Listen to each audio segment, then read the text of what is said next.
What would I tell my children and grandchildren? That would be easy. I would tell them that as a human, we must wear masks. I would give them multiple and various examples thereof and then elaborate the development of values. But not just any values.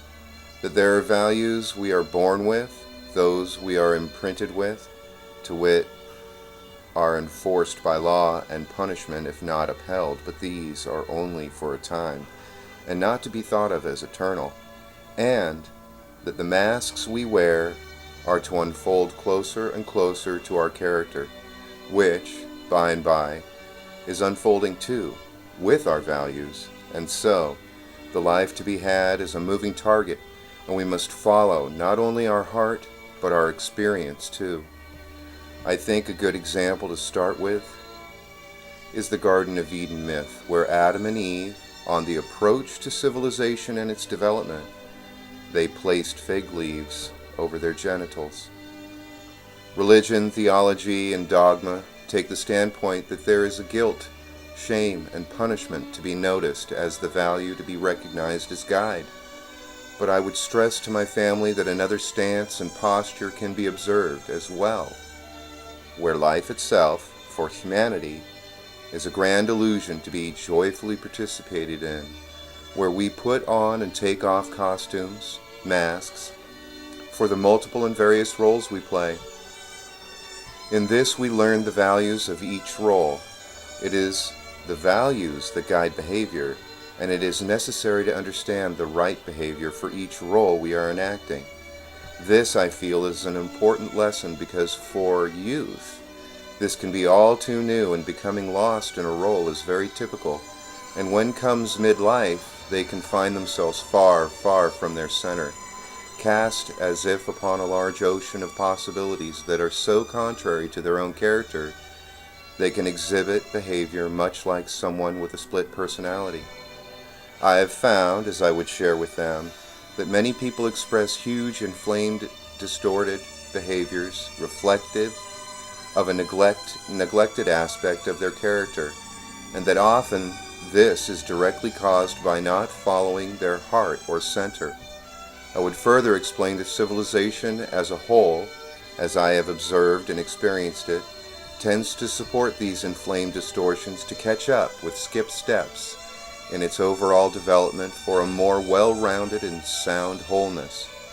And with this view firmly understood by my family and offspring, I would then give examples of myths, stories, and even enact plays to show just what might be lacking and in need of development. For one of my aphorisms is, the only character that arises is the one lacking and or in need of development.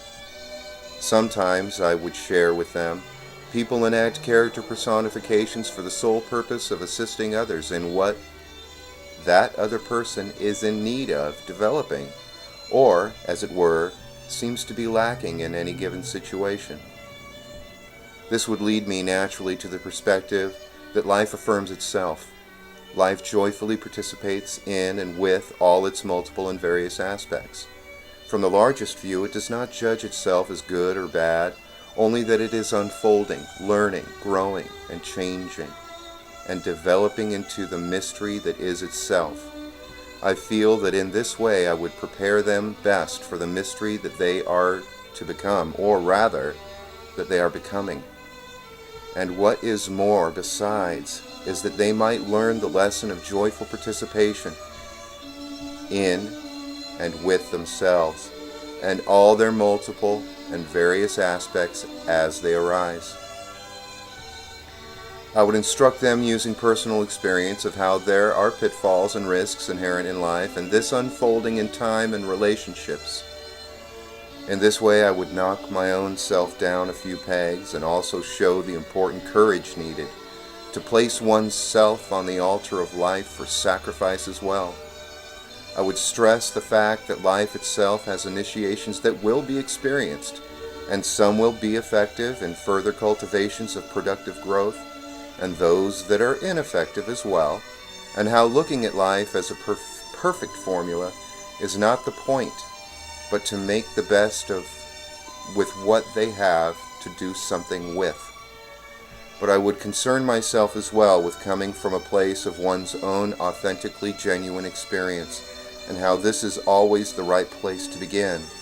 I would also explain, however, that genuine authenticity can be seen as nakedness in the phantasmagoric carnival of forms fluttering about. Many never learn how or why they portray the characters they do, and simply place the fig leaves on like everyone else. And to walk around coming from one's center, naked as it were, can place them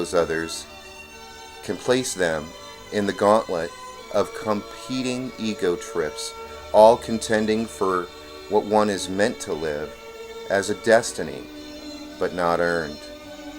Going out into the world to discover one's self is fine, and finding one's center a great boon, I would tell them.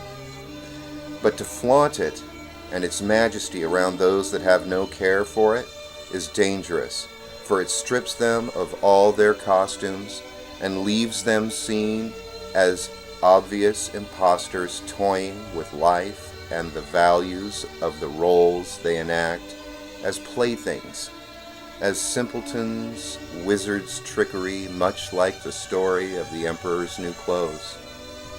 As their minds wrap themselves around these conceptions, I would secretly weave in a first best thing as I see it. I would stress the importance of entertainment and beauty.